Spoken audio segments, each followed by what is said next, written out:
Hello and welcome to the 757 Spy Flight over on YouTube, and welcome to FLL, Fort Lauderdale Airport. There's a big old parking garage over there, and we are over at the terminal that is the closest to the interstate for a complete cold and dark flight on the ATR. Yeah, this little prop liner right here, it just got an update and it's better than ever. Hello and welcome back to the channel. Welcome if you're new. My name is Dave. I do the Spy Flights over on Twitch, and every week or so I like to come over here to YouTube where you can do a whole complete cold and dark flight and you get to see every button. And if you miss something, the cool part here is you can roll the video back and replay it, pause, catch up, do all sorts of things like that. You know, these airplanes keep getting more and more complex, just like the real world of aviation. So these cold and darks are kind of a great way to learn how to pilot these incredibly complex or increasingly complex airplanes. And today we are flying the ATR. The ATR just got a nice update. There's two versions that you get, the ATR 46 and 76. Actually, there's four. There's a commercial airliner version, and then there is a BizJet version. As I mentioned, this airplane got an update, a whole lot of little updates in the airplane, flies better than ever. And so what we're going to do is a full cold and dark flight on a real world route. More coffee is needed.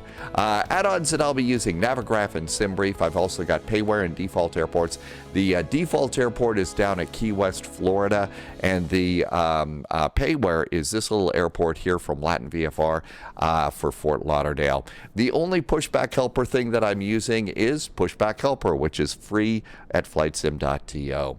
So we're doing real weather in real time, which means your runways and weather are probably going to be a little bit different since this is recorded.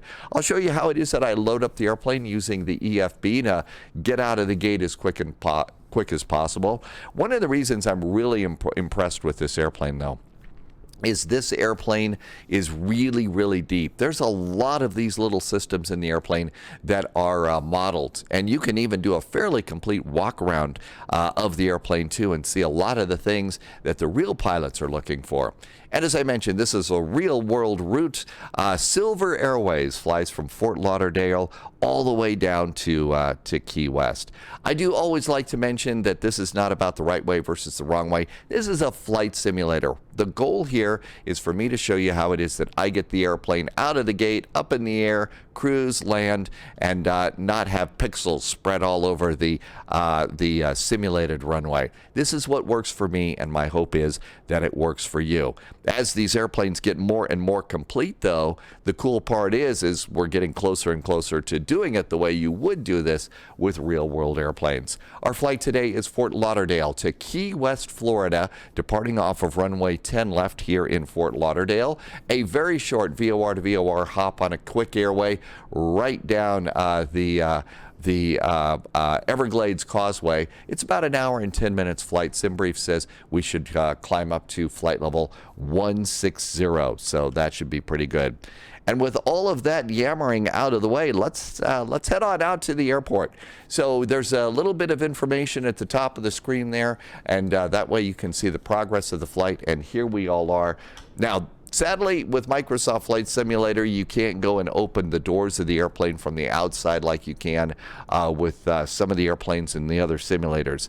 So you do have to pop into the cockpit. Usually as soon as I get into the cockpit, one of the things that I'll do is just try and move my controllers around a little bit. I'll move my stick around a little bit, move the rudder pedals. Now you notice the stick is not moving. That's because this airplane has a control lock, and that's to prevent wind gusts and stuff. So that's what that control lock is. I'll also make sure that my my Thrustmaster TCA Airbus Captain's Pack landing gear lever is down, the flaps are up, and then we'll come on over here to the EFB. Oh yes, lots and lots of acronyms when it comes to airplanes, but that stands for Electronic Flight Bag. Okay, and it's so simple. If you did your flight plan through SimBrief and you've connected the EFB with just your username, all you have to do is hit Import OFP, and there's your flight plan. Really simple. One of the things that I like to do is come over here and slide this off to the side, go to the options page, and I like to come on down here, and I will come over and I will go and do the PFD throttle hint. I like to turn that one off just because it puts something up on the primary flight display here that isn't there in the real world. So that's why it is that I like to turn that off. Back on over to the flight plan. There is our latest weather. It's right there, and it's updated, which is cool. And so a few things that you could do. Maybe what we'll do is we'll go over to the aircraft, and I'm going to plug in the ground power unit. And there's ground power. And let's come on over here and open the main door. And we'll also open the big old cargo door, too. So we can go and do that. Okay, back into the cockpit we go, and you have choice between ground power and AC power. We'll just have the AC over there. And now after that, we can go to flight plan, and I'm going to go and set fuel and set payload. So fuel, the airplane's fueled up. It's ready to go. Payload, the passengers are on board, the cargo's loaded. You don't have to go through a whole lot of extra steps. Now, you can jump into the payload, and you can put all of this information in if you want to. But if you're anxious to get the airplane up off the ground, that's all you've got to do, and the airplane's ready to go and start flipping switches, which is really what flight simmers like to do. First thing we'll do, now that we've made sure that the gear lever is down, and let's also look down here, and this big lever right here is the parking brake. We'll make sure the parking brake's on too. Although, I think if we go to aircraft, it should have wheel chocks in place. Yes, it does. So it's not going to go rolling around. After that, we can come up here, and our first step is we're going to kind of look up here in the upper panel, and the battery switch is over here. You're going to turn it one click to on. You'll see the MFC, multifunction computer, start flashing at you. You'll see the backup landing gear indicator show up, and you'll show that the cabin and cargo doors are open. So those are just a couple of things that are going to pop on here. So all of that looks good. Let's see here. External power does not show that it's on. Maybe I did the wrong thing. Let's go back over here to aircraft, and we're going to turn on ground power, and we'll turn this one off. And let's see if it's showing up here now. Oh, look at that. There it is. So I should have done it the other way. External power, and we're going to punch it in, and then the airplane starts coming to life. When you turn on just the battery, you'll get one flight management computer and just a couple of the flight displays up here. And then after you get the ground power on, the T is going to show up, and that's going to basically be the system starting on up, and it'll take a few minutes just like in the real airplane. As usual with the airplane, the minute you turn on an airplane, the master caution starts going crazy, and unless you want that just flashing in your face the whole time, yeah, you don't want to do that. Next thing that I usually do is come on down here, and I will look at these two dials here. And what I'm going to do is turn this up and to about 3/4 of the way up. And what that is backlighting on all the instrument panels. It just makes all the labels on the instrument panel pop out a little easier, makes it easier to see, especially if you're going to fly at sunrise or sunset. Everything else is looking pretty good. Next few things that we're going to do here is I'm going to come on in here, and we do need to turn on the nav lights. Those are the lights on the edges of on the tips of the wings, and that lets people know that there's somebody sitting in the cockpit pushing buttons. I better stay away from those Assassin's Creed swords spinning around on the wings. I'm also going to arm the emergency exit lights. That means if there is a problem, the emergency exit lights will go on automatically. We could also go over here to the annunciator light test, and the annunciator light test is going to turn on every light in the cockpit. So all the lights go on so that you can see. It's also going to do a little bit of a test down here in the navigation display. So that's sort of our little weather test. Everything goes on with the annunciator lights. In the real world, this is how you discover the external power switch has a burned out light bulb. So we're going to turn those. And then you've also got a difference between dim and bright with all the annunciator lights too. So all of that's looking pretty good. Looks like the weather test is still going on. I imagine that thing's going to stop in just a few. So the next thing for us to do is come on down into the flight management computer. I have it kind of tilted off to the side here so that I can get over here to the radio panel when I need it. But for starting, I kind of tilt the panel around a little bit here. and all that goes here. Let's see. I'm going to turn weather radar to the off position for now. We don't need to have weather radar on because we don't want to cook the ground crew. Okay, and then we're going to go and make this kind of big so that we can see it really well. And we're going to use FMS1. And you're going to check your navigation data and check performance data. And all of these numbers, nav data and config data, are okay on this airplane. Now, it's a little bit counterintuitive. My startup flow on this airplane is based on watching a real-world pilot that's got a pretty good YouTube channel here, especially if you want to learn about things like the ATR. It's Fly with Magnar. So one of the things we start off with is we'll start off with the performance initialization. And performance in it looks pretty good. Now, this one is kind of interesting. The first thing that we're going to do is we're going to put in our cruise altitude, which is 16,000 feet. This flight management computer, this is an older one, so it's not quite as intuitive as some of the flight management computers that we have, you know, in modern Airbuses and Boeings now. Let's see, our alternate airport is Miami, so KMIA, Miami. And we're going to do a little line there, and if we have to go to our alternate airport, that's going to be at flight level at 19,000 feet, flight level 190. And I just do 19 and then the 3 zeros on all these. Now, watch, I'm going to click the button, and notice I clicked it and nothing happens. Sometimes it takes a long time as it looks up through the database here to find these airports. So only click it once, because you can actually confuse this flight management computer, and that drives it a little bit crazy, and that's not good. Let's go ahead and hit the weight button, and this is really easy. Now, you could come over here and get your weight and balance if you want from the electronic flight bag, or press and hold the zero fuel weight, and it'll just go get it for you. Again, the idea here is to get the airplane flying as quickly and as efficiently as we can right now. You can jump through all the immersion rabbit holes after you learn the airplane. Next thing, for FOB, stands for fuel on board.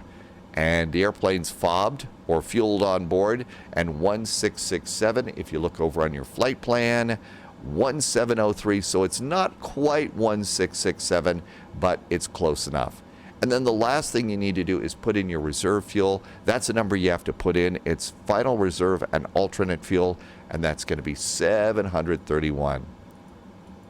I'm running this airplane in kilos. So if you're wondering why it's not in pounds, I generally run Boeings in pounds and everything else in kilos, just because it's getting too confusing to remember. Okay, do I run this airplane in kilos? So that's kind of the reason I'm doing that.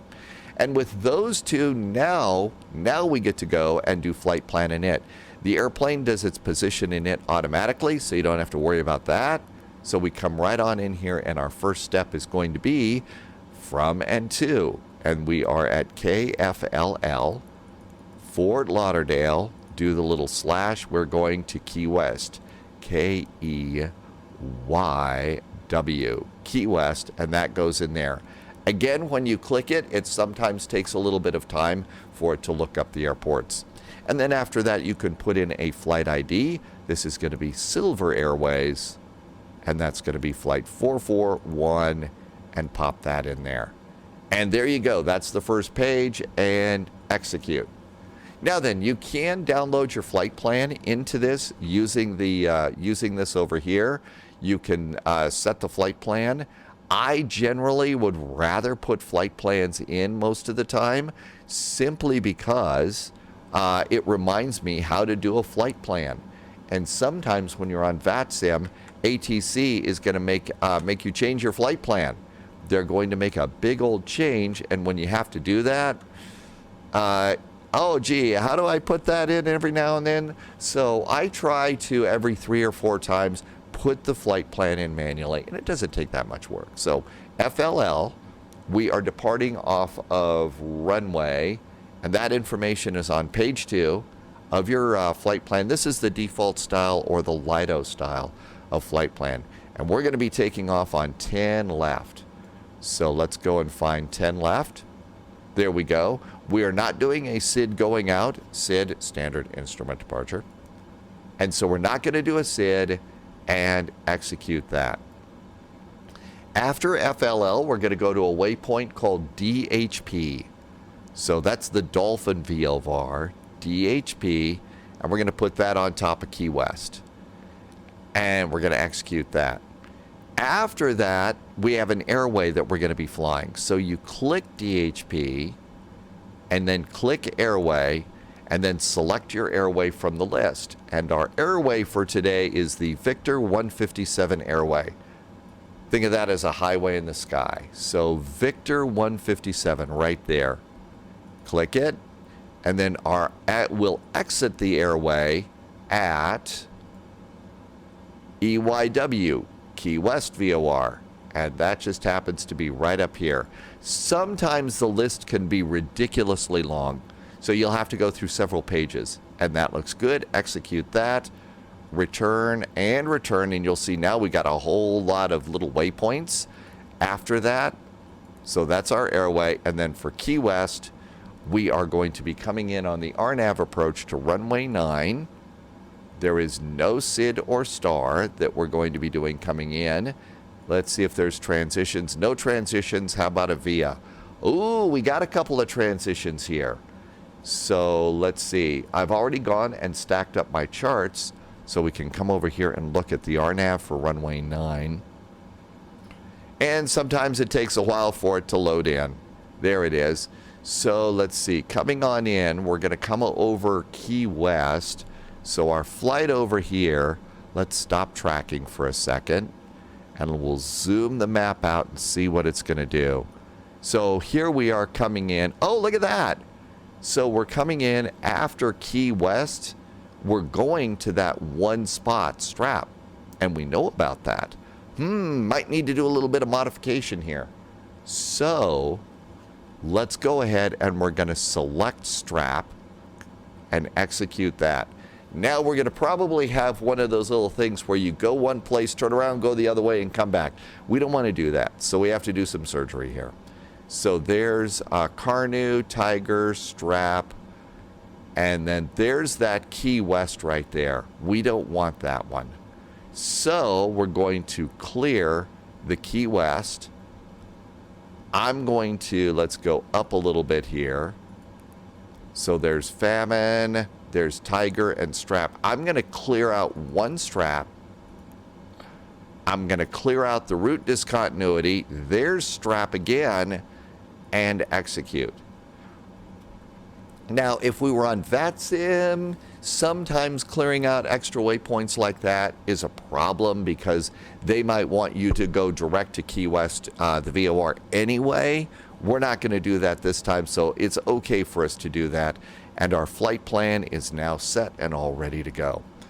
At this point in the flight, I'm going to go ahead and I'm going to start preparing for departure, and we're going to go into what's called hotel mode. So we've got two engines here. There is not an APU in the tail of this airplane like there is big jetliners. But engine number 2, the one on the right side, is kind of special. So what we're going to do is we're going to come down here, and we're going to give ourselves 30 seconds of hydraulic power. So we're going to hit the hydraulic auxiliary pump, and it's ground control only. We just clicked it, and now if you look up here at the prop brake, there is a propeller brake, and it's ready. I'm going to turn it on, and the prop brake shows up in light blue, which means it's on. The ready light is going to go out after 30 seconds. That ready light means that the hydraulic pump is going to go back off. And now we're going to guard this. We don't want to turn off the prop brake right now.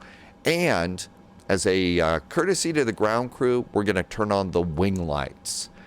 The wing lights are outside the airplane, and if it were dark, you would see illumination between the engine and the fuselage there.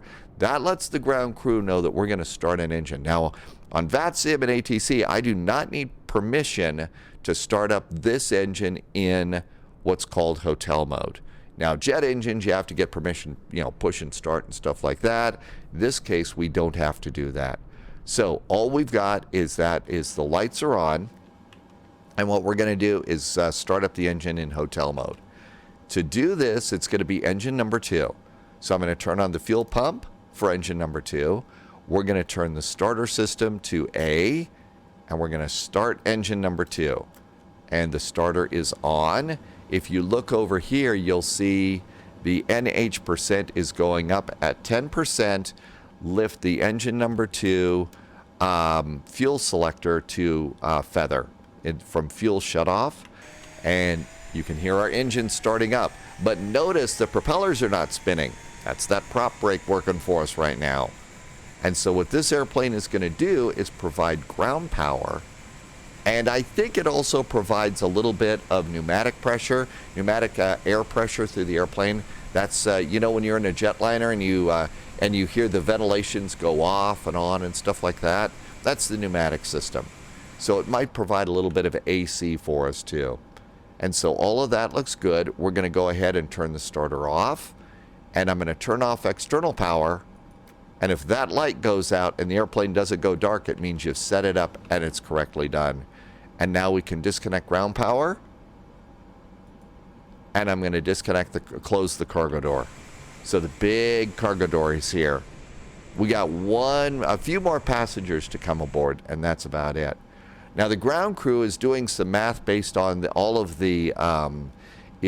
keeping track of all the baggage that they're putting aboard. So we're also going to open up the document door, also known as the mailbox. And they're going to pass the final weight sheets up to us through that. If you look outside the airplane, I can see, well, if the jetway weren't in the way, it's right underneath the pilot. So the mailbox is now open. And now that we're done with this, we can come on down here, and we're going to come over here and finish up the flight management computer. So we're going to go to the performance section now, and it already knows we're on runway 10 left. Our transition level is 18,000 feet, and V1, VR, and V2 is already in, so that's good. Page 2. Page 2, we need to put in what this thing calls mean winds. Another word for mean is average, and that's going to be on page 1 of the Lido style of flight plan, and that's average winds. And the average winds for today's flight are from 285 degrees and 20 knots. So 285 degrees at /20 knots. And we're going to pop that in there. Okay, so that's good. Next page. This is landing. This is where if we were outside of the U.S., we would be setting a new transition altitude, like 6,000 feet in some German airports or lower at some other ones. And you could also, if you know the arrival altimeter, which we do by coming over to Flight Plan and METAR at Key West, the altimeter is 3032. Let's go ahead and pop that in now. 30.32. That might change, but this is a short flight, so let's get as much of the work done as we can. And now all that's ready to go. So over here, we're going to go to the aircraft. Passengers are aboard. We're going to go and close the main door. And I've got wheel chocks in place right now. Let's go over here, and we're going to do seatbelts. The no smoking sign on most modern aircraft has been replaced with a devices. So this is, you know, you got to put your laptops away. Okay, so we've got that going on too. I'm going to go ahead and turn on windshield heat. Normally, you turn on windshield heat when you start up the airplane. We're in Florida. It's warm. I'm going to guess that the pilots might do that a little bit later. And we're going to turn on the main oxygen. And so that's good to go. And our ground crew is coming in, and they're handing us the final documents. Thank you, ground crew. We're going to close the mailbox. Okay, and with all that, we have the master caution light flashing at us again. So one thing that's cool about this airplane is it does have a set of checklists right in here. And the airplane has a whole lot of click zones here. And so you can see I'm using a click zone. To find the click zone, go to Options. And let's see, Options, I think maybe it's over here. When you click that little triangle, it pulls your microphone away. Display click spot help. And this is a click spot help. This is where you can click out. I suggest that when you get this airplane, take a screenshot of this and have it on your second monitor or something so you can refer back to it. It's really nice to have. So we've got all of that there. I'm going to go back over here to the aircraft because I still have chocks in place, but now we're going to go and run the checklist. So our parking brake is engaged. Our altimeters are not set. We forgot to do that. That's why I love checklists. The altimeter for this flight, our departure is 3034, and that's right over here, baro set. So 3034, it conveniently shows hectopascals or inches of mercury, so that's really good. After I set the altimeter, I usually slide over here, and the speed target, I switch from manual to auto. If you see up here, my speed of 122 is light blue. I'm going to change it to pink mode or auto mode. And so that's good too. While we're at it, let's put a little bit of information also in up here. Our departure heading, and that's going to be the runway heading, and we're taking off on 10 left, and that's going to be 096 degrees. These are lots of ridiculously small numbers under here. In this case, the heading is going to be underneath the artificial horizon in the lower left, and the dial for it is up here. So we're going to go to 096.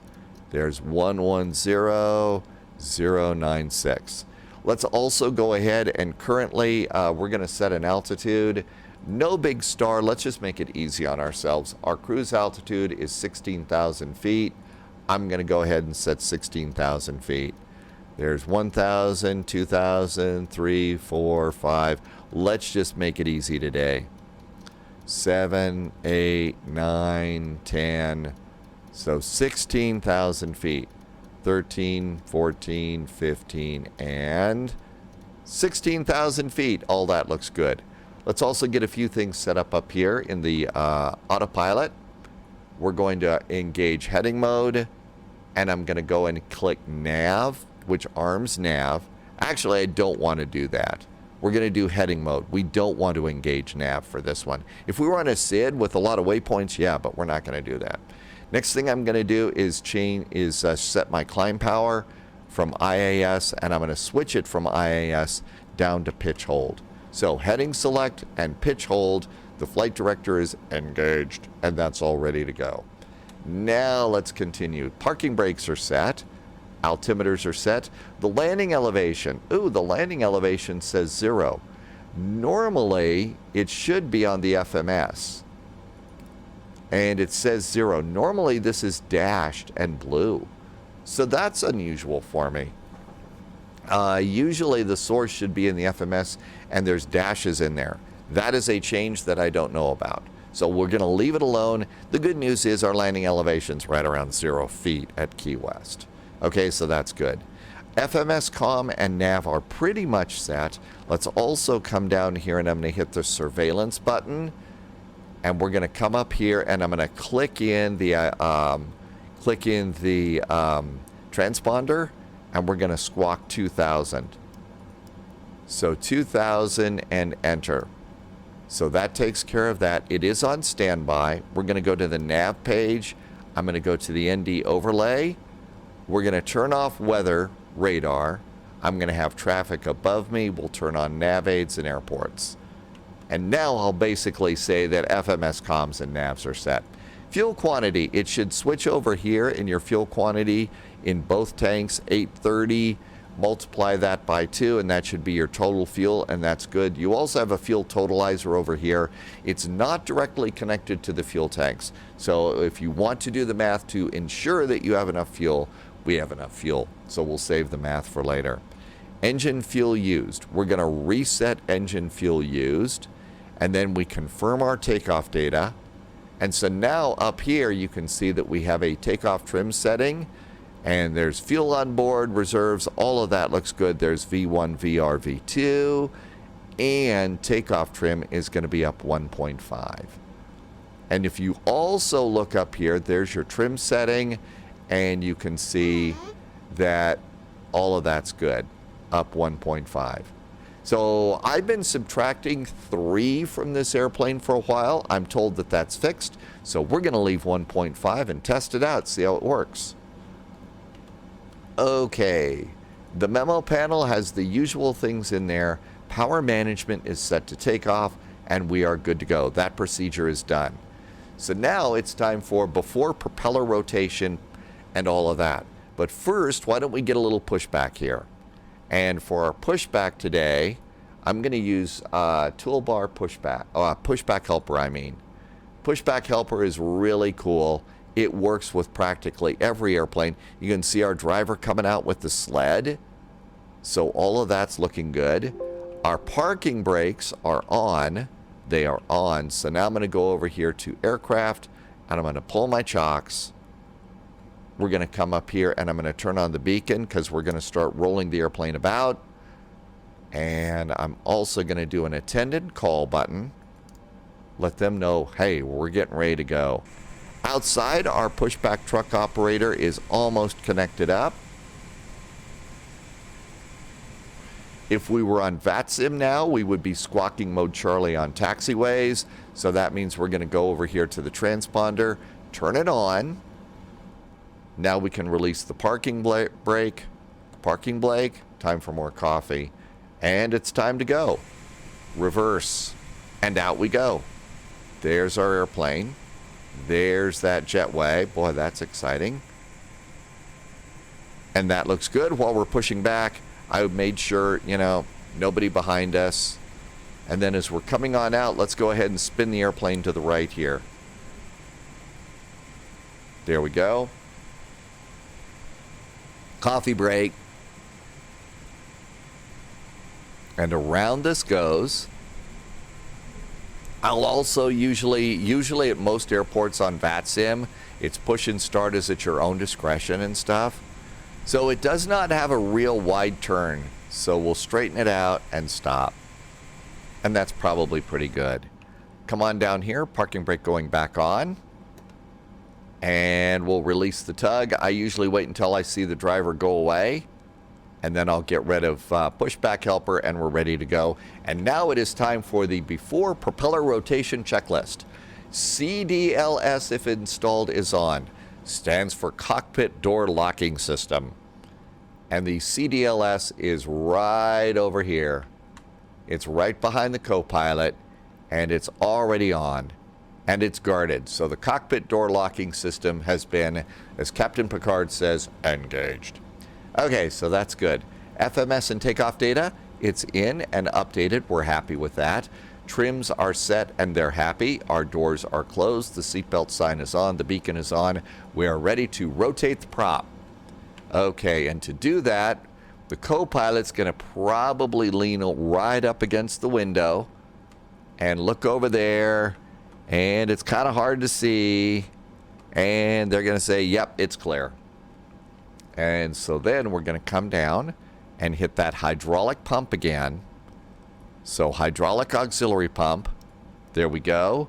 We have hydraulic pressure in the prop brake again. So unguard it, turn it off, and oh my gosh, our propeller starts rotating. Now this is the only engine that has the prop brake. It's not over on the left engine. And so with that prop brake off, I'm going to go ahead and guard it so we don't turn it on. And we're going to go ahead and take this condition lever right here, which I have remoted onto one of my controllers, and we're going to move it up to the auto mode. And if you're outside, you're going to notice your prop is going to be spinning faster.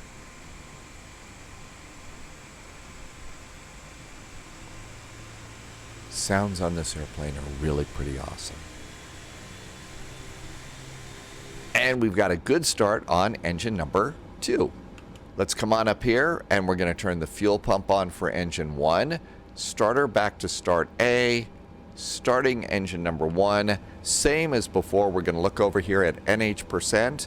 At 10%, you're going to go and move that up 1 from fuel shutoff to feather. And outside, you'll see this propeller starting to spin too.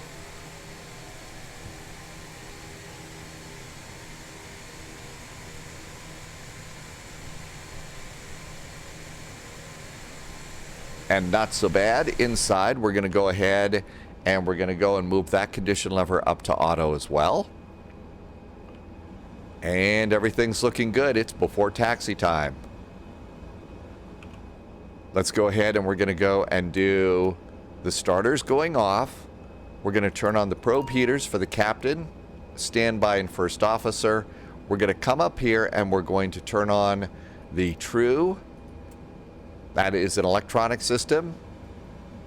And it is on, so that's looking pretty good. FWS, that's the memo system here. You can come down here and hit recall. And if nothing shows up, the FWS is cleared.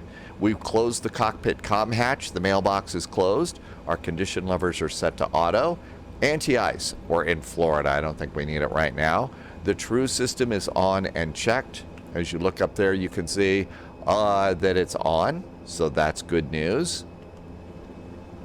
The anti-skid test, there is a button for anti-skid, and you can see it says anti-skid test FFFFF, and the wheels are doing anti-skid, and when it's 4 greens, that means it's done. We're going to go and drop our flaps down to flaps 15.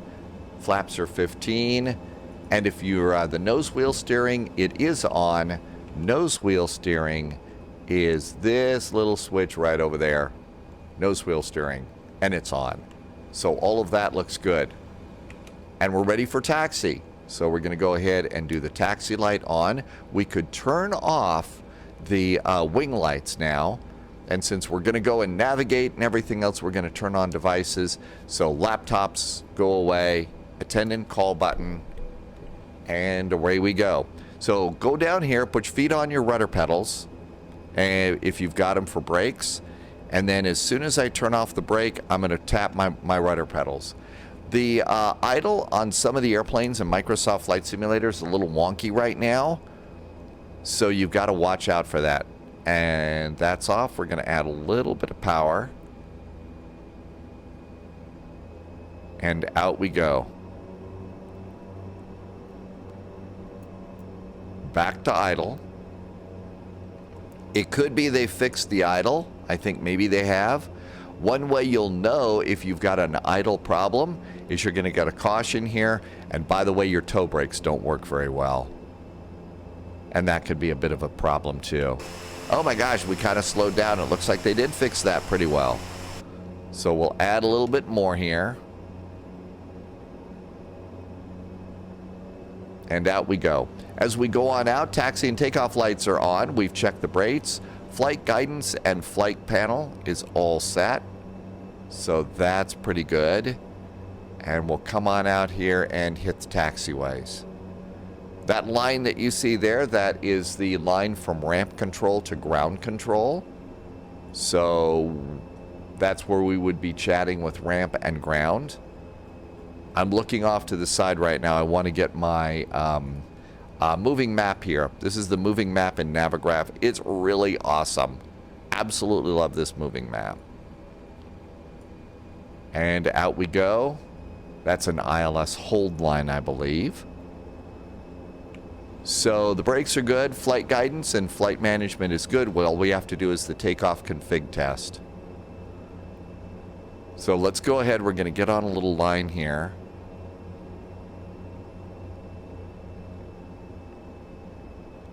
And all that looks good. Looks like they've really kind of cleaned up some of the jittery steering too, which is great.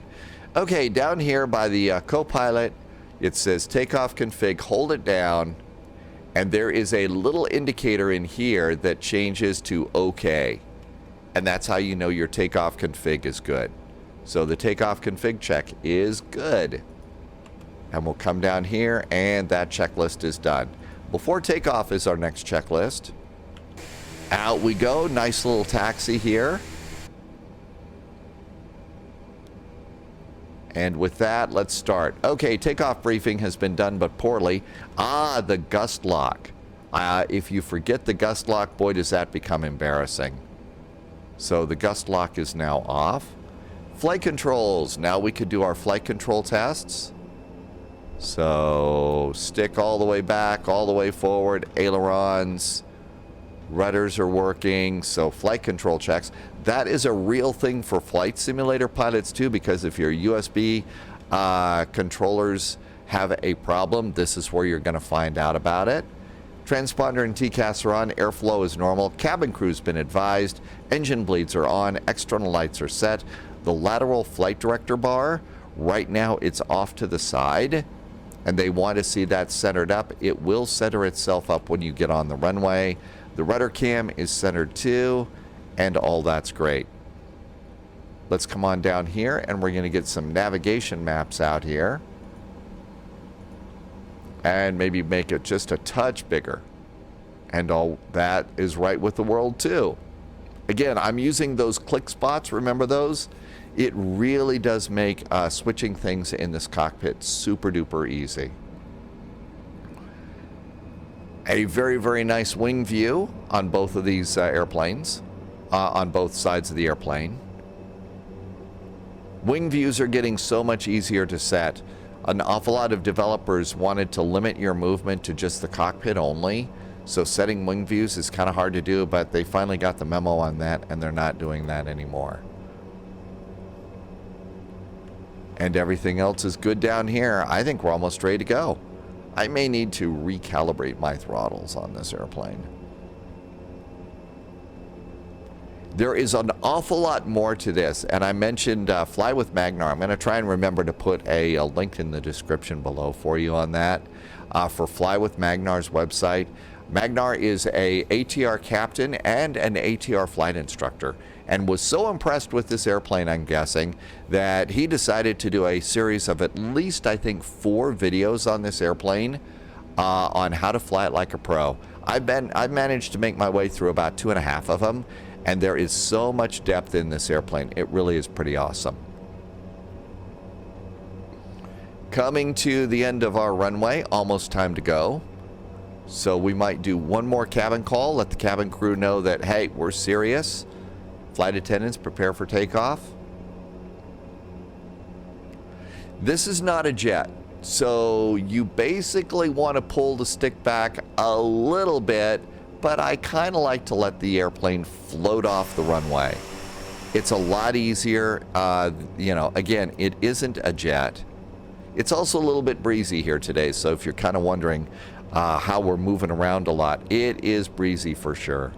Yeah, winds right now, 350 at 7. It's always a little bit breezy along the coast.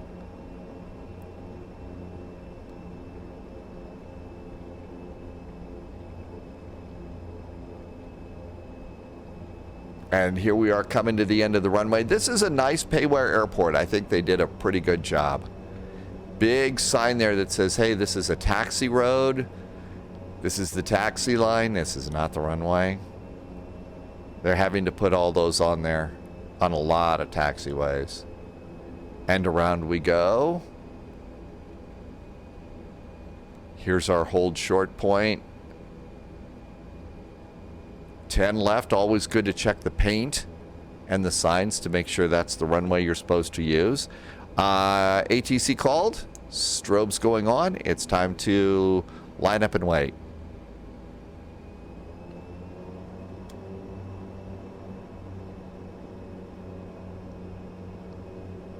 And out we go over there. I usually wait to turn on my taxi lights until I'm pointed down the runway. There's another airplane sitting on the opposite side taxiway. You're just going to blind them. I mean, your landing lights are bright. So I usually wait until I'm pointed down the runway.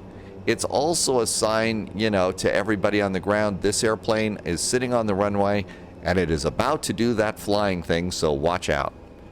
And I think we're ready to go. So throttles up just a little bit here. Let's make sure our engines are stable. They are. And then I push them forward to what on this airplane is called the notch. We're going to need a little bit of right rudder and some left aileron here to keep us centered down the runway. And then you see we're just kind of floating off the runway. Positive rate of climb, gear going up.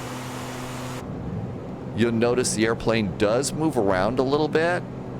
So it's windy. This is not a big old heavy jetliner. So it is going to kind of move around like that on you. Nice departure. Again, it's not a jet, so I want my speed to pick up a little bit. Let's go ahead and turn off the taxi lights. Gear is up. Flaps can go up. You do flaps at the little white triangle. So we passed the little white triangle. I'm going to go ahead and do the yaw dampers. Everything looks good. I'm going to go and do indicated airspeed climb and autopilot. AP is engaged. Gently releasing the controls. Let's go to climb power. There goes climb power. Flaps are up. ATC called, said turn right heading 180 degrees. So turn south down the coast. Watch out for alligators. It's Florida. Although they've actually had some cold temperatures, and one of the things about Florida is when it turns freezing, you got to watch out for iguanas falling out of trees because they're frozen. And there's a nice view of little Fort Lauderdale Airport. A nice view for the cabin as we head on down the Florida coast. Checking out Miami there. Doing a nice climb here. ATC is calling, and they're going to tell us to turn. Let's see.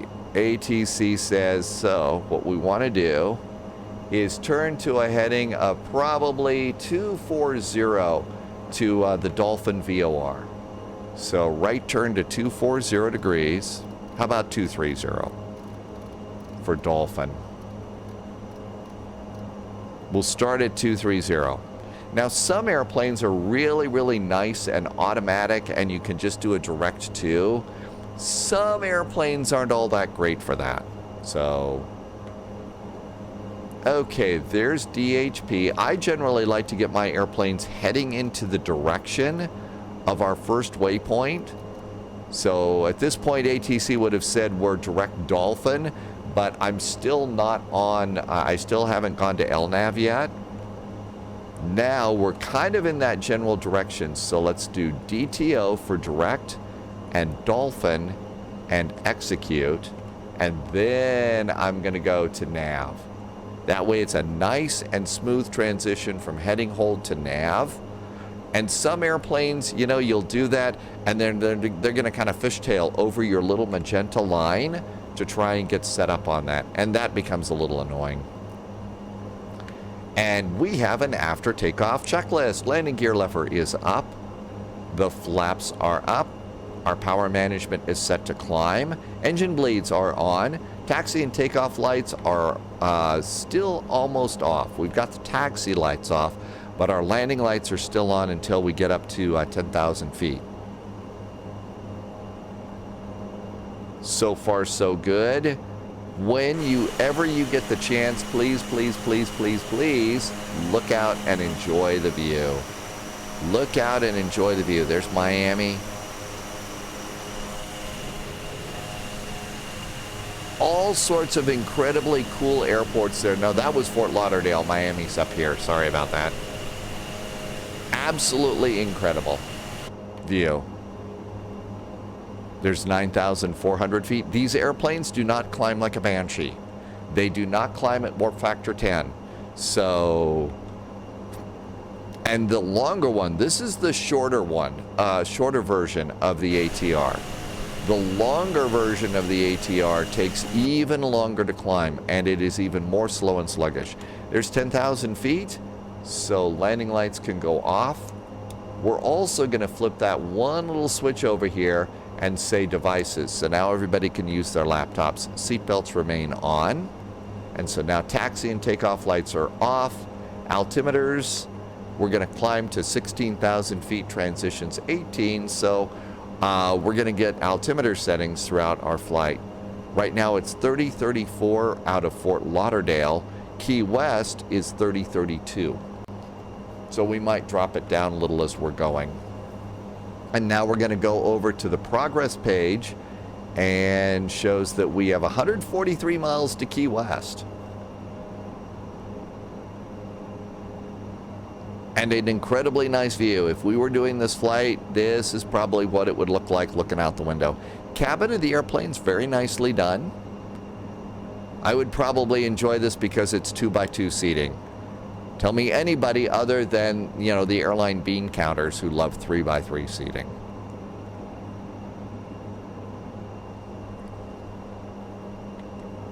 There's 12,000 feet.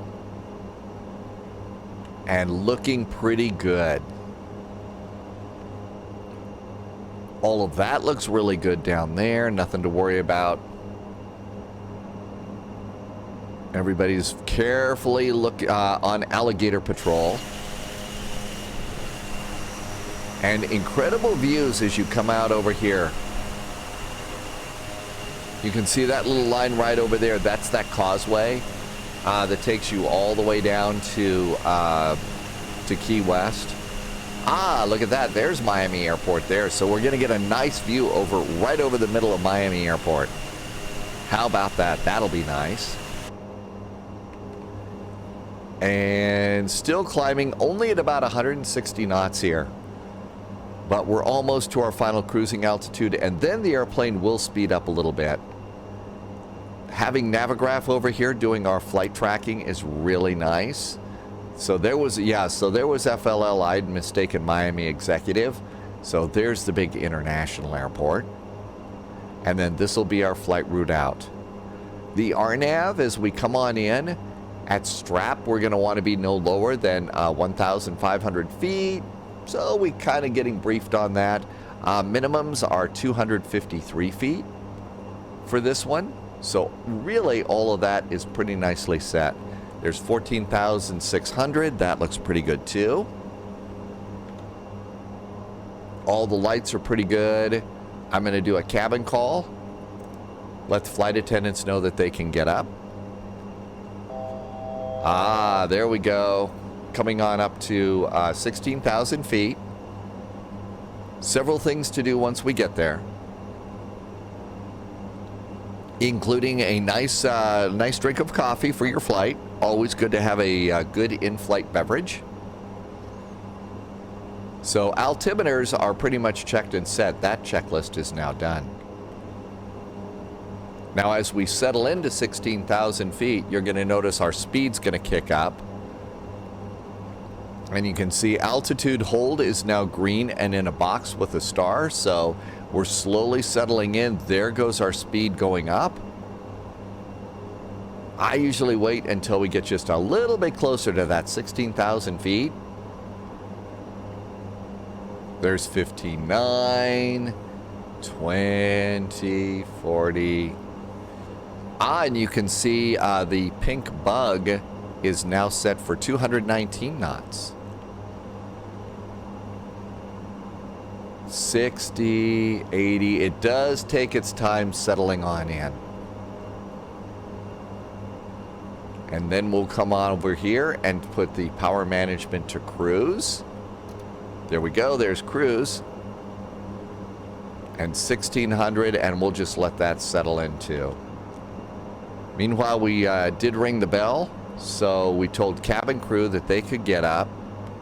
And if you come back here, we've got a really nice, there's a little bit of a galley storage over there. And we've got a cabin crew. There's a lavatory, nothing in the lavatory. If you look over there, there's two more. You'd flop this down to a little bit of a work area. There is the all-important coffee machine and water dispenser. Gotta have those set up in there. So a nice galley. And then there's the stairs over there. So the door's closed. Coming on in here, plenty of seats. There's also two forward seats facing backwards here. I think it's probably realistically one cabin attendant. I don't think that we've got a lavatory up front, just one in the back. You open the door here, and now this is the luggage area. So this is baggage and cargo. Close that. And if you look over here, you can see that actually goes back a little way. They have big canvas or whatever curtains that you stream across there. So there is actually still a little bit of a walkway. So I don't think it blocks the way into the flight deck. And this door opens on either side. You can come on in. If there was someone sitting on the jump seat, there's the jump seat. There is these little footholds in here, and there's an escape hatch up there. So there's a small ladder over there. And in the sim, I'm sure that it's got to look really big, but my guess is This is probably not a very big cockpit. We'll close the door, and out we go. Our speeds come up to 219 knots, looking pretty good. Oh, I forgot to do TCAS. Come on down here to surveillance. No, to navigation and the ND overlay and normal. We could also turn on terrain radar. Not a lot of rain and weather for us today. So there's Famine, Weaver, Duval, and the flight management computer says that we are 72 miles from top of descent. We're 122 miles from Key West.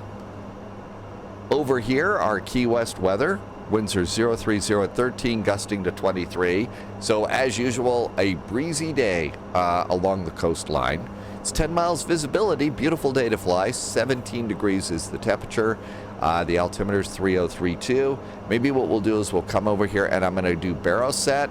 And instead of 3034, let's go 3033. And let the airplane settle down to those altitudes. We'll reduce it just a bit. We can make the map a touch bigger. And you can see here where we're going to go off the coast. There's Carnu, there's Tiger, there's Strap. This blue area here with Goosel that you see, that's missed approach. So all of that is set up for us. Just really nicely done. I'm flying real world time right now. And the real world time converted to Zulu, it is now 1641 Zulu.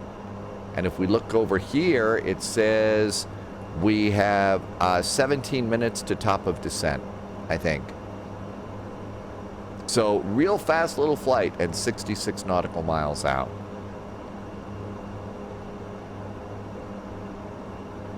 And the rest of the airplane's in good shape. Estimated fuel on board. So it says when we land, we should have about 986.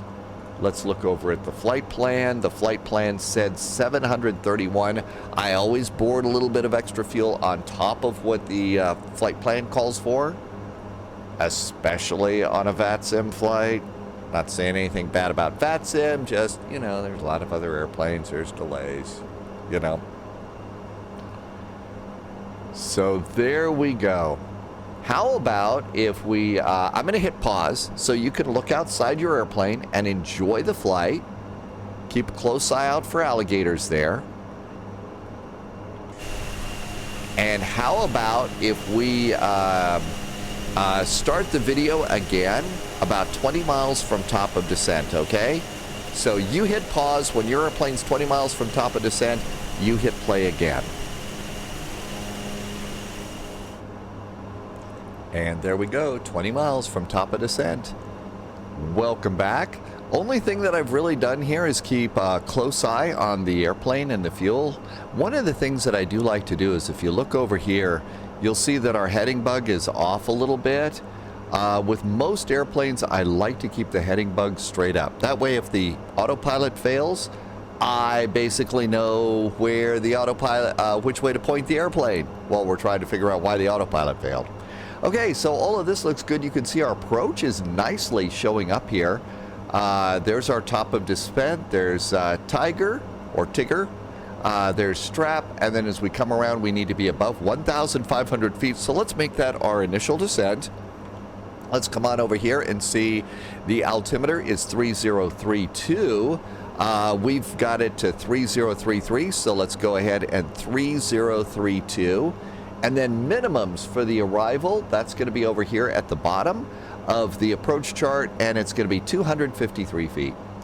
So 253, we're going to call it MDA, and 253. You can see that there's a number here at the bottom of the artificial horizon.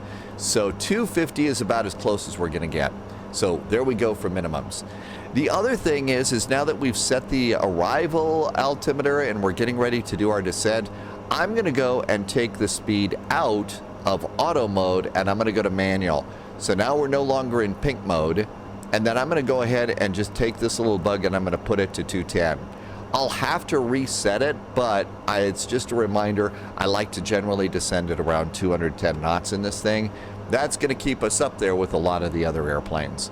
The only other thing that I forgot to do was turn off the seatbelt sign. There's somebody back there who had too much coffee in the terminal and is just hating life right now. So, sorry. Let's go ahead and we're going to go down here and make this a little bit bigger.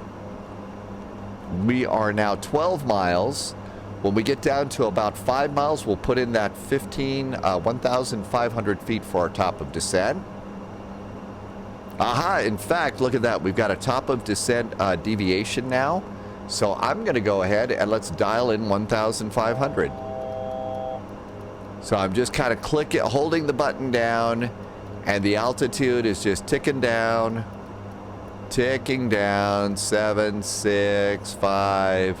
It's a small number, 3, 2, and there is 1,500 feet for our altitude. Like I said, ridiculously small. We've got deviation, both lateral and vertical, for our approach, so that's all nicely set too. And we're even closer to top of descent. What I'm going to do is we'll start the descent around a mile or so out. So there's 7 miles. So maybe in about 2 miles, I'll pull my throttles back a little bit, and we're going to hit the IAS button for indicated airspeed. And that's going to hold the airspeed and manage our descent as we go down. And then you use your throttles to keep this little pink box right in the middle. And that's how you maintain your proper descent path. Okay, so there's 6 miles. Everything else is looking pretty good. Fuel on board jumped up to 1,070. So we've got even more fuel if we have to go around. And coming in even closer, so there's 5 nautical miles, 4. Again, we're not moving at warp factor 10 here, so I generally, we'll wait till we get fairly close to our top of descent before pressing the button. There's 4 miles. Now, if we were in VATSIM land, ATC would be telling us what to do, and we'd do that there. But if it's left up to me, this is kind of the way I do this. Partially so it's a nice gentle descent. So there's 2 miles. So the throttle's going to go down. I mentioned when we took off the little notch. If you look over here, you can see my throttles. Right over there, it's in this little white zone's called the notch on the airplane. I'm going to go ahead and pull it back. So how about 55, 60? We'll slow down a little bit and then hit IAS for the descent, and down we go. And you can see that this little thing jumped up a little bit. It moves around a lot. So we'll go ahead, and we're also descending at about 218. So I'm going to reduce my speed down here, and I want to descend again at 210. Might need to pull the throttles a touch more. And we're kind of coming to the end here, so I'm going to pull those throttles back. Ooh, let's also set traffic to below on TCAS there. I don't move the throttles very much at all. These are really, really small, just gentle a little bit here and there. And this is actually pretty good for descent deviation to get to the ballpark. So down we go. And let's see, everything else is looking pretty good. Descent checklist, FWS. So that's this little button right here, recall. And nothing has shown up, so that looks good. Landing elevation, checked. Our landing elevation here at Key West is 3 feet. It says 0. So if we wanted to go to manual and set, there's 100 feet or no feet. I'm going to leave it on automatic and 0. Landing elevation set. FMS, nav, and performance is all set, although now we're going to come on over here to the performance page. The altimeter is set correctly. Transition level is good. So VAP is 97. I usually do about 100 to 110 knots for landing on this airplane, depending upon how gusty the winds are. And so our approach is now set in here. Decision height in MDA, we've set that. Our arrival briefing has been done, but rather poorly. And then the approach checklist is next. Seatbelts? We'll leave it on. We left it off for too much of the flight. There's a few people that have to recycle coffee. And here we are coming up on strap. If you're looking for something to do, you know, how do you know where to fly? How do you figure out where to fly? One of the things you could do is come over here to something like FlightAware, KFLL, KEYW, KEYW. There's Key West. And you can go and see, here's Silver Airways flying AT-43s. Here's one that's scheduled to depart Monday morning. That's tomorrow at 10:05 a.m. So local time, you can do the math on your local time and say, I'm going to take my Silver Airways Flight 93, take off at that time, and see how you do in comparison with the real world airplane. And that's one of the things to do. And in the world of flight sim, we call those real world ops. So you take a real world flight and you fly the same thing in your airplane, and see how you compare. Did you get off the ground on time? Were you able to get on the ground on time? You can even use some of those. We'll show you which gates to go to. And so if you like airplanes and stuff like that, that's kind of what you can do. I just zoomed my map in a little bit. We're still doing just fine on the descent. If I'm within one tick of this. Now, it could be we're starting to get a little bit more, so I'm going to move my throttles just barely back a touch. I just barely moved it back a touch. Let's see. It's not an instant kind of a thing. You move the throttle and it moves instantly. It takes its time. Didn't move very much. Let's move a little bit more. There's a little bit more back on the throttle. Yeah, it's getting a little bit closer. How about a little bit more?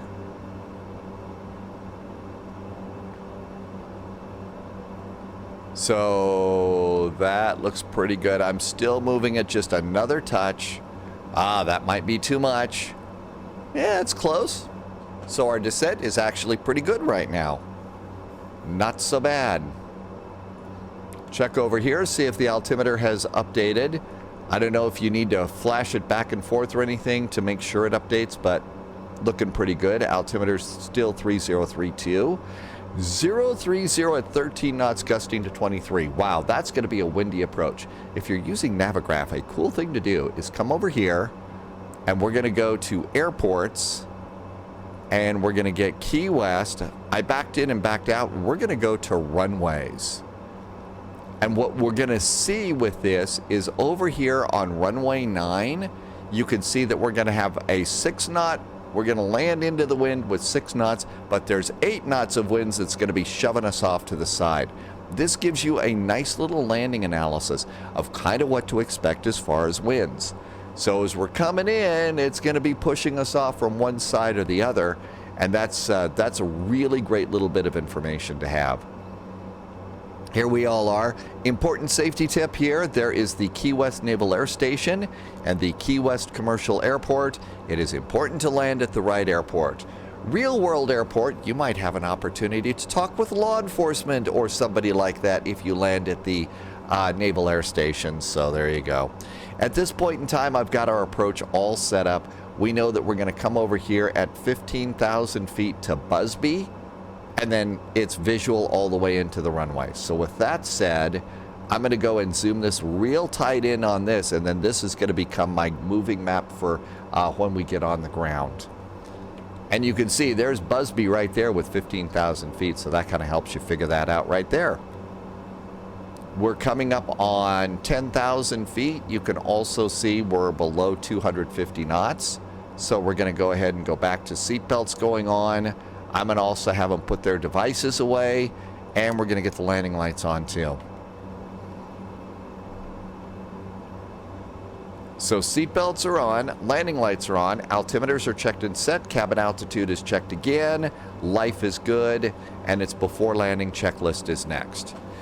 As we get ready to make our turns, we're still going around the turn here at about 210 knots. You can see there's what I call the flap marks. Little hash marks right here. That's where you can start throwing out the flaps. And I usually like to go to flaps 15 around 100. You know, I like to get to 180 so I can start throwing out flaps for our landing, which is really pretty good. And also starting to look around and get our bearings. In fact, there is Key West. There's the airport right there. There's the airport right over there. Passengers outside. Oh, there's the airport. Cool. And this is looking good. Now let's go ahead, and as we get ready to start making these turns, I'm going to take this speed target and I'm going to start reducing it by increments of 10 knots and see what that does to my descent. So there's 200, and it made us a little bit high on the descent. So we're going to pull the throttle back a little bit more, keep us on the descent path. That looks pretty good. And we're going to continue on around. How about another 10 knots to 190? That made us high again. But if you do it in plenty of time like this, you can kind of just inch it down and make a nice, smooth slowdown so as not to panic the passengers or anything. The terrain radar is showing the little circular island here. Pretty cool. There's 190. And then usually it's 180 knots, but with the gusty winds, I don't want to have a flap problem, so we're going to go to 175, and then we can start throwing out some flaps here. Let's also go ahead and click the map in a click. And we're below that little hash mark, so flaps 15. And now all of a sudden we're getting a little bit low because those flaps are making some drag, so we're going to need to increase the power just a bit too. We don't want to go into the red zone, but so this is where you just barely move it. We're a touch low, but we should stop at 1,500 feet, so that's good. Everything's looking pretty good here. Before landing checklist is looking good. And how are we doing here? A touch low. But now it's starting to stabilize. But we don't want to go any faster than one. So instead of 180, that's why I did 175. And also getting ready to go visual. So we got those little islands that are going to lead us right on into the airport. Looking good.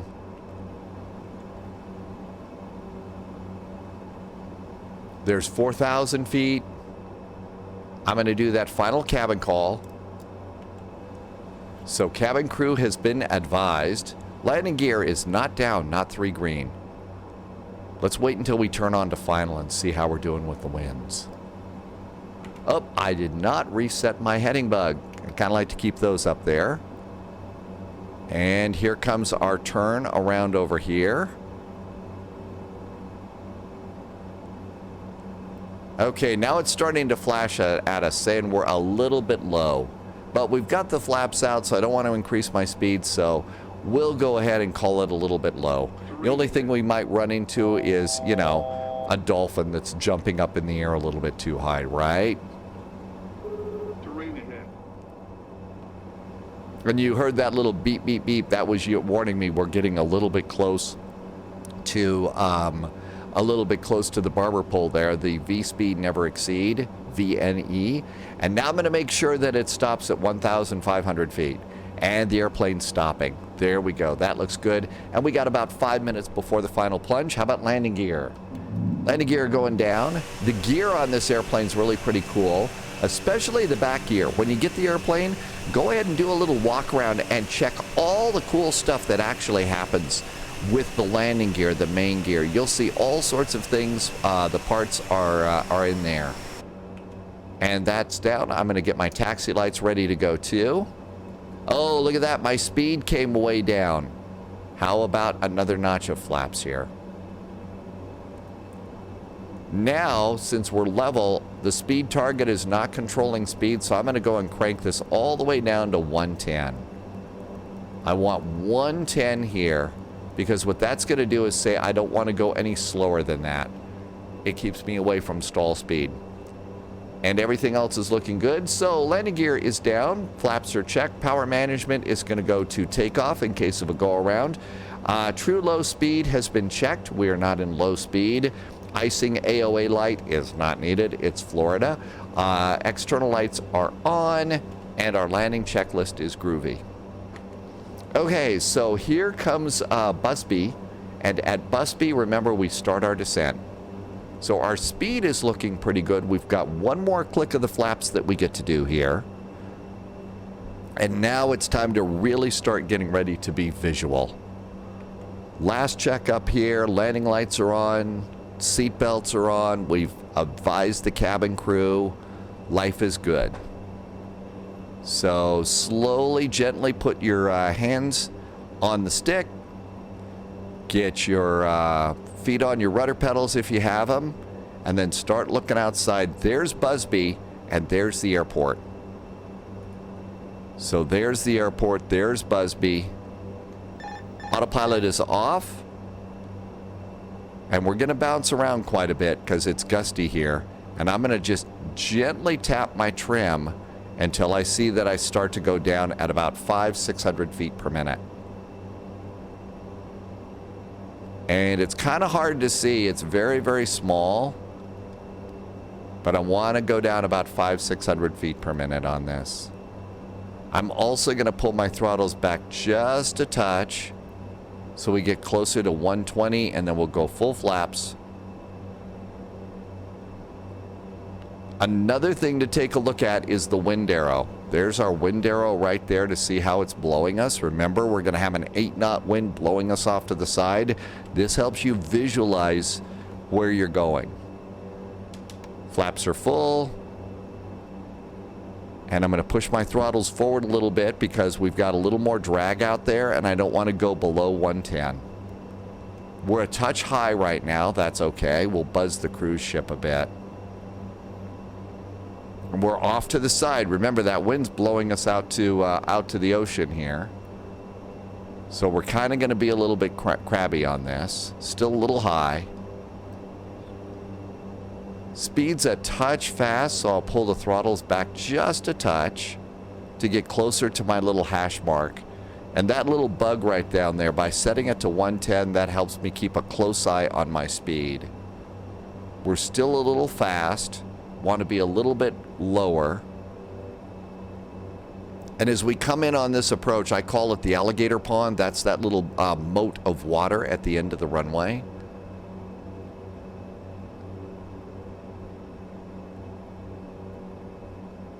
Still a little high on this. 500. Aha, that sounds pretty good. We do actually get a little bit of guidance as well. Okay, we're getting close to my little bug. There's the alligator pond. And I think this is a default airport that I have. Okay, there's 110, adding a touch of power. Over the moat.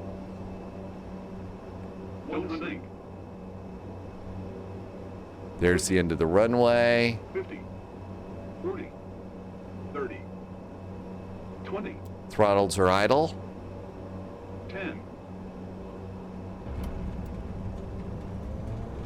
Dip the wing into the wind.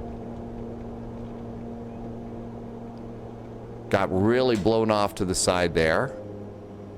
And we did manage to stop. This airplane does have beta, so the props essentially have a reverse thrust. Not a bad landing. Let's do landing lights going off. Strobes can go off too. I'm going to do the devices, so people, now that we've landed, they're going to want to use their phones. If you've noticed, a little box appeared up here. That is Flow Pro, and Flow Pro is giving me my landing report. And it basically says I landed 262 feet per minute for my landing. Most important, it shows me where I touched down, just a little bit before the touchdown bars, and we're pretty close to the center of the runway too. So that was pretty good news too. Flow Pro always seems to be the hard one. Volanta said my landing rate was 267. So in this case, I guess it was pretty close. Oops. And we'll exit the runway here at Alpha 3. Spending too much time looking at the reports. So over we go in here. And then we can come straight on in here. And it does look like they've changed the parking here just a little bit. If you look at the parking map, it looks like they're doing all straight in parking according to the map here, as opposed to people turning around and stuff. So the paint markings are going to look a little bit weird. I'll show you what I mean. So here we are coming on in. There's our airplane, and now all of the airplanes pulling straight in, nose first towards the terminal.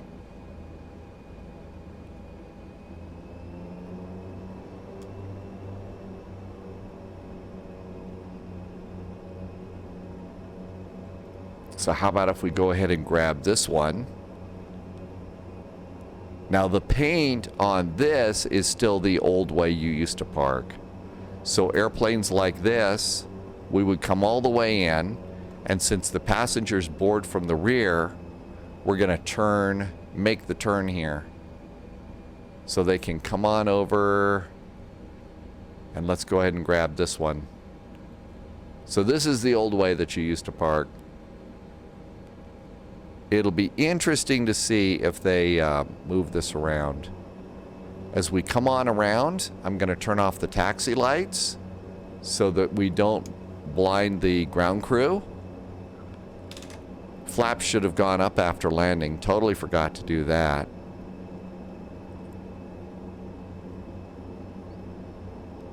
That's pretty good. How about a park there?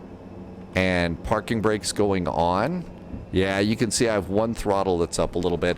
Let's also go ahead and do the control lock. And we're going to take engine number 1's condition lever down to feather. So we've got that one on feather.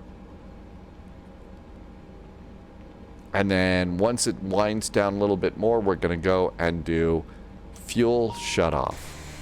So that one's going to shut down. While we're doing that, I'm going to go ahead and run the other condition lever down to feather, FTR. And I'm going to also, at this point, engage the prop brake. There's already hydraulic pressure in the system while the engines are spinning down. So there goes that. We're going to leave that engine on. But now that the props are done, we'll do seat belts. We can turn off the beacon. Let's also turn off the probe heaters. Those can get really hot. I'm going to come over here, and we're going to go to aircraft. Let's put in wheel chocks, DC ground power, open the main door and the cargo door, and we made it. How about that? Nobody was hurt. What a fun flight. This is such a cool little airplane, and I've really only touched on just a little bit of what it is that this airplane can do and the systems that this airplane has modeled. So there is a whole lot to learn. Again, I really cannot emphasize, check out Fly with Magnar. Again, I'm going to try and remember to put a link to his page here, because it really is good videos for this airplane. And of course, like I said at the beginning, this isn't about the right way to do the airplane versus the wrong way. This is what works for me in the sim, and it is my hope that this is what is going to work for you too, as we continue to enjoy these amazing airplanes. I certainly hope that you'll think about joining us over on Twitch. We fly every day, Tuesday through Sunday at 1900 hours. Twitch TV 757 Spy. There's all sorts of great ways to support what you saw. Likes and friends and shares and all of those silly things. Let's just go ahead and say thank you for flying. I'll look forward to seeing you again here on YouTube in a week or so, and of course almost immediately on Twitch. Thank you so much for flying along. Have a really great day, and I'll see you in the friendly sim skies. Cheers.